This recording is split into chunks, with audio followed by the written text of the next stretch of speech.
And welcome, welcome, welcome. This is Peter Winick. I'm the founder and CEO of Thought Leadership Leverage, and you're joining us on the podcast today, which is Leveraging Thought Leadership. Today, my guest, I'm really excited about today's episode, is Anton Gunn. Anton has a lot of really fascinating experience, everything from a college football player to an advisor to the President of the United States to a two-time author, an established keynoter, and then a consultant with a specialty in healthcare. And I'm sure I missed several other accomplishments there, but in the spirit of brevity, that's sort of the highlight film. He and I were fortunate enough, or at least I was fortunate enough to meet him about a year and change ago at an author event. And since that time, his second book has come out, and I thank him for coming on. So welcome aboard, Anton. Thank you for having me, Peter. And I think you nailed it 100% about who I am and what I do. And if you don't remember, it was literally 1 year ago this week that we met. That is right. We were in lovely Charleston, Yep. and yes, at a Forbes Book Author Summit. So that you were planning the book, and now we're in the post book phase. So give us a sense, if you will. You do a lot of things that appear on the surface to be different, Yeah. but there's some common connectedness and tissue. So connect for me, if you will, sort of the speaking to authorship Yeah. to consulting, and sort of what does your world look like, and how do those parts play well together? Yeah. So that's a great place to start. So for me, everything is on the continuity of what helps people to be better leaders. And so sometimes that means I'm a keynoter where if you're doing a big annual conference or your association is doing an event, you want someone to talk globally about leadership. That's where I'll be.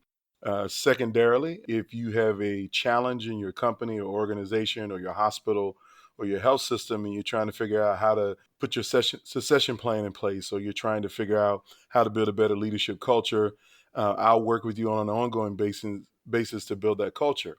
The third thing is the authorship, and that is really around content. You know, we all know that content is king. If you have content, then you should get it out there and find your audience who has value for it. And so that's why I've been a writer. I actually started as a speaker. I've been probably speaking for 20 years. I mean, everything from when I was 17, my mom says, I want you to come and talk to my fifth grade students about how you made it to be the captain of the football team in high school, to all the way talking to, large scale audiences about complex healthcare policy from a leadership standpoint. So the theme for me is finding your audience wherever they are. It's not for me to decide that, hey, it's best that you receive this content as a keynote, because some people are not really into rah-rah keynotes or hearing people from the stage, but they rather read a book, or they rather sit down one-on-one in some intensive, smaller group sessions and talk through particular challenges that they're having in their professional environment. Let me push on that a little bit. So I love the point that you're making in terms of modalities, right? So there's a time and place for a keynote. There's a time and place for sort of more intimate consulting. There's a time and place for someone to just grab a book and spend some time by themselves, or maybe sharing that with a team. How do you, first off, identify who you best serve, Hmm. and then figure out how those folks consume content? Because I think oftentimes some authors struggle, because if you're an author, you look at the world through your lens, which is, I like to write, and if I like to write, therefore everybody must like to read. But that's not necessarily so. So if you can take a half a step back and talk about sort of your tribe, the people you're trying to get, and then how you've determined where to invest your time in the various modalities to reach them. That's a great point. So first, I don't like to write. Let me be real clear. I'm much Okay. more of an orator than I am a writer. And so for me, when you start thinking about your audience, you can't think about large groups of people. So you can't say, I want to speak to all doctors, or I want to speak to all school teachers or astrophysicists. You can't go in that direction. You actually have to personify the person that you're talking to. So, what's their age? What's their height? Are they married? How many kids do they have? Where do they work? How much professional education they back? So I literally create an avatar. Who is the I was ideal just going person? to say an avatar. I was absolutely just going to go there in terms of the blending of demographics, psychographics, etc. But yeah, no, keep going, because You gotta I love build it. an avatar of a person who, to see what motivates them, what inspires them, what are they worried about, what do they want to excel at, what are they afraid of, what's their biggest problem in their environment. And so you gotta be crystal clear about who that one person is, and then what do they need for you, or what can you solve for them? What can you help them with? And when you have that avatar, that's literally who you start to write to. So when I wrote my second book, The Presidential Principles, the subtitle of the book is How to Inspire Action and Create Lasting Impact. My avatar was a hospital CEO who is not building a world class culture in the organization. I know this person, I've met with them, I met people around them, I know the challenges that they're having. So I wrote this book particularly for a leader in a healthcare organization that doesn't know who his team is, doesn't inspire action in them. He talks a great game, but doesn't live a good game. And so I wanted him to understand from the context of presidential leadership, leaders who have the biggest impact, the biggest positive impact of people on our planet, how he should lead, how he should inspire action and create lasting impact. So Let me just ask you a couple questions on that.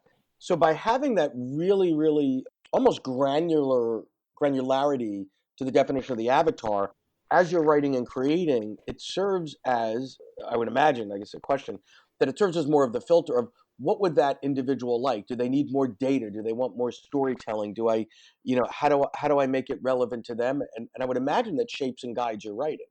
yeah, it does. And so the context for me is really just trying to help them or help clarify information in a way that I know they'd be responsive to it. And so I just want to be narrow in my focus and my thought process around what I write, and that's how I get it done. But your second part of the question was, how do I decide which medium they receive that in? Um, I try to tell people that my speaking is the commercial for what I actually do for people. I think that's a brilliant point because I just want to touch on buyers and expectations. So I think that when you put your head around what is the buyer of a keynote, not necessarily the audience member, that's different, but what is the buyer of the keynote looking for? It's someone that's engaging, someone that's entertaining, and someone that can just throw a few interesting concepts out there. That's the standard, right? The buyer of consulting is looking for outcomes, results, improvement, specifically to the task at hand. So I love the way that you're framing that in terms of what can I expect out of a speech if I were to be a participant or a buyer. But anyway, go on. Yeah, to that point, the buyer of a keynote speech is 9 times out of 10 an event planner. It's not the highest level person in the organization unless the president of a trade association decides, hey, I want you as a keynoter.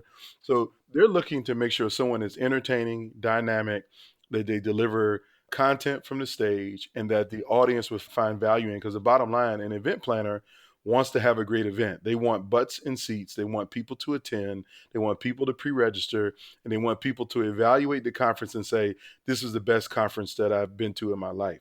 And so in order to do that, you have to be incredibly dynamic from the stage. But in your presentation, in what you present, the content that you present, you must point out the individual problem that your avatar is having. You got to point out Yep. the problem that you are the unique solution to solve that problem. And let people come to you at the back of the room or after the event and say, hey, I love to talk to you about this particular challenge that I'm having. And that's how, I begin to fish and look for opportunities to add value as a consultant or a leadership coach for an individual.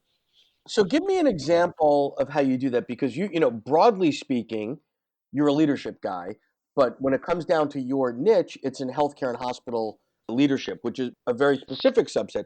So how do you go from sort of broad principles of leadership that I assume are universal, right, to the specific leadership challenges of the avatar of a leader of a hospital system that doesn't, as you described, it doesn't quite have their culture right, et cetera. How do you go from sort of big to little that way? Yeah, so in my big to little transition, it really is because I speak the language of a hospital or of a healthcare organization. Okay. I'm very industry specific in my language. I don't talk platitudes. I don't do the same talk that a John Maxwell or some other person would do because I've worked inside of healthcare and I've been a C-level executive at an academic health system, I know the language around, patient satisfaction scores and C-diffs and CAUTIs and CLAPSIs and all of these technical terms around quality.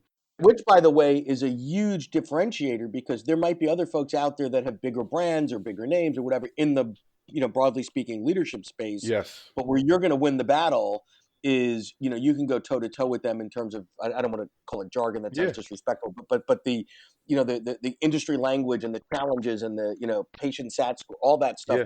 where a typical leadership person, they might be briefed on hospitals and know it at a macro, but you can look them in the eye and say, when I sat in your chair, here's what I faced. And that's a huge competitive advantage. It is, and that's why I tell people the riches are in the niches, and so yeah, I could probably do a talk for Microsoft or Best Buy or Amazon or T-Mobile or any other company in the industry, but I believe that because I understand healthcare and I have background in the industry, I can add the most value to the place that I have the greatest understanding about, and I think they'll be more responsive to someone who has the experience of working with the president of the United States and has all of this expertise around leadership, but at the same time, he really understands the problems that we face every day. He understands the challenges we have. Let me ask you this, because I think people often forget that this is a business. The content business is clearly a business, right? And there are competitors and there's ways you have to differentiate and there's pricing situations. So if I were looking at you just sort of as an outsider high level, there's several cards that you can play, right? There's former CEO, there's advisor to a president, that's a big deal. Yep. There's former football player, that's a big deal. And then there's some other pieces, right, in terms of your personal story and all that.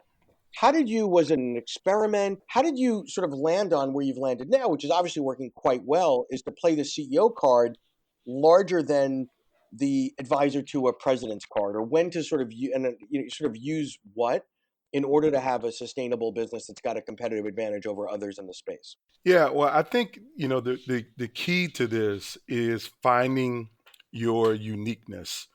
There's a guy named Rory Vaden who's a brand specialist. He talks real clearly about you have to find your uniqueness. What makes you you, where you can't be copiable by anyone. And no one has my background of a former college football player working for the President of the United States, former resident fellow at Harvard University, and Oh, I CEO. left that out. Sorry, You know, I so left out Harvard. yeah, Sorry. it's okay. It's okay. So it's a lot there. But so my context is to just find your uniqueness. What makes you completely different? Now, let's be real clear. Everybody is not going to respond to what makes you different. Every person is not going to be your customer. And I'm not really looking for every person to be my customer, but I'm looking for the person that respects leadership, that respects healthcare knowledge, and sees my authenticity and credibility in the market. And that's who I want to be my customer. So I love that. So let's talk about the discipline that takes, because I would imagine earlier on in your career here, you may have been tempted to sort of go outside of that core and say, "Oh, well, that's not quite exactly my customer, but April's looking a little light, so I'll take that gig." Yes. Which is right, which Yes. is logical and tempting. How long did it take you to say, "I got to stay in my lane because that's where I perform. That's where I do the best for me, and more importantly for the client." How do you balance that? Because that takes a lot of courage and discipline, I would Yeah, imagine. it takes courage, it takes discipline, but it also takes lots of trial and error because, when you're an entrepreneur and understand that this is a business, you try not to leave any money on the table. And so somebody calls you and says, "Hey, can you do this?" You tend to want to say yes. Well, that works for a short period of time, but after a while, you begin to dilute your brand. You begin to dilute who you are because again, when people look at your past client list, they want to see companies like themselves. And so if you chase every, business and company under the planet and you want to be in healthcare and you have actually only one or two healthcare clients, in your past client list, then your future clients will say, well, he doesn't really speak to our kind. And so you got to be disciplined. And sometimes that means saying no. Sometimes that's not advertising who you work for, all of the companies that you work for, but only the ones that add value. And it's really only been about 3 or 4 years that I've been real clear and specific about my healthcare niche. And because I've done a lot of stuff, even before this, I remember one of my very first clients was Verizon Wireless, and this was back in 2009. And so here I am, doing leadership training for 500 Verizon Wireless, customer service managers and supervisors. And it was great. And I got paid very well, and they bought a bunch of books and did everything. But here we are, some 14 years later, 10 years later, and I've never talked to a telecom company ever again. So does that really add value to my brand to continue to talk about Verizon Wireless? And so it takes a lot of discipline. You got to be mission driven in your approach and be focused on meeting your particular customer and that particular avatar. So this has been great. Give us a sense or some advice. So here I am, I'm someone out there with your credentials minus 10 or 15 years, similar credentials. And I'm thinking, do I stay the CEO route or do I sort of dive into this sort of wacky world of content? What would you tell them to be pondering or thinking in terms of the good, the bad, and the ugly? My first thing for anyone considering, whether stay in business, stay a CEO, or you decide to start developing content, I think content is valuable no matter what you do. So here's my point. We all have a story. We all have an experience. We've all experienced life in some unique way. And whether it's for posterity of your children, your grandchildren, your future CEO that follows you, it would be important to write down the lessons that you learned in business, or the biggest challenges that you've learned, or the biggest opportunities that you missed, the good, the bad, and the ugly of your experience as an executive. You should document that. The second thing that I would say, When you say document that, it's probably wise to be doing that along the way as opposed to doing yes, it retrospectively. correct. Yeah, you should definitely do it along the way. And there's, a couple easy ways to do that. So number one, you can make your Dave Letterman top 10 list at the end of every year. Okay. The Right. 10 best things I learned in business this year, or the 10 biggest mistakes I made this year, and so just that's how you start building content. And that could become a book, it become a white paper or a blog article or anything. The second thing I would consider is, do you really want to add value to the most people? Because if you're looking at adding value to large scale people, if you have a message inside that you feel like you want to share, or some expertise that you want to share, you're going to have to make the decision of how to share that and where to share that and when to share that. And that might be consulting, right? Which is low volume, high touch, right? Yes. It could Yes. be authorship, which is the opposite. Right? Yeah, okay. Got So it. you got to decide. And then you got to pick your lanes of Yep. how you want to share. I know some people who are very comfortable and happy with only doing a podcast. They won't have a book. They won't have a keynote speech, and they won't do consulting, but their value is sharing it in a podcast. And their goal is to reach 100 million downloads via their podcast. And other people say, you know what? I'm a great keynoter. I have great stories and experiences that are relatable to everyone. So I'm happy doing 100 events a year. And I Living don't on want the to stay on the road. road. I want to live on the road. And then others that says, you know what? I really only want to work with 3 companies. And I'm looking and interested in doing long-term consulting with 3 companies that have the same values that I have, that match my brand, that match my environment. And that's where I want to focus. And so you can do any of the above, or you can do all of the above. It's your own personal choice. But I would For the right say mix, yeah. or the right mix, but you have to find who your customer is and make sure you write to that person. I want to thank you because, here's folks, a guy that's advised presidents, advised CEOs, and then specifically advised sort of all of us, relative to the content space and his journey and experience. And it's working for him. It's worked quite well for Anton. And I would advise you to, sort of heed what he's saying and take some of his advice because it's good stuff there. So thank you so much for being transparent today and taking the time out and sharing your journey with us. I really appreciate it. Well, thank you, Peter. I appreciate your leadership in this area, and continue to add value to people. It's wonderful. Thank you. Good talking, man. Thanks. To learn more about Thought Leadership Leverage, please visit our website at thoughtleadershipleverage.com. To reach me directly, feel free to email me at peter@thoughtleadershipleverage.com. And please subscribe to Leveraging Thought Leadership on iTunes or your favorite podcast app to get your weekly episode automatically.